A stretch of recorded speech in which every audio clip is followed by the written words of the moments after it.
In today's video, I'm going to teach you how to save a scenario in Make and enable scheduling. When you're building or editing a scenario in Make, it's important to know that your work is not saved automatically. That means any changes you make, like adding modules, adjusting settings, or mapping fields, won't stick unless you save them yourself. To keep your workflow intact and avoid losing progress, I'll walk you through exactly how to save, and how to turn on scheduling if you want your scenario to run on its own. First, start by creating a new scenario or opening one you've already been working on. If you're starting fresh, choose Create a Scenario from your dashboard. If you already have a scenario in progress, open it so you can continue editing. Either way works, the saving process is the same. Next, add or edit your modules.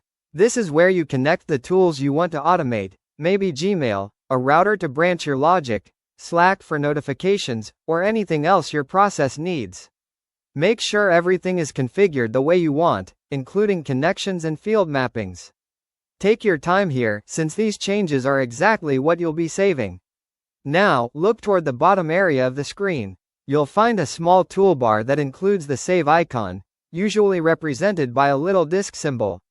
This is your manual save control.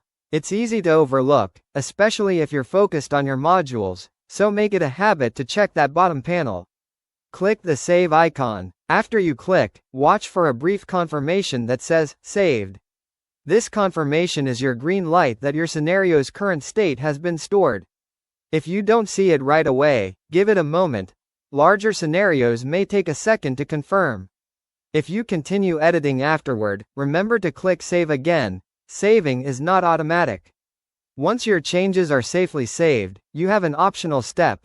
Turn on scheduling if you want the scenario to run automatically.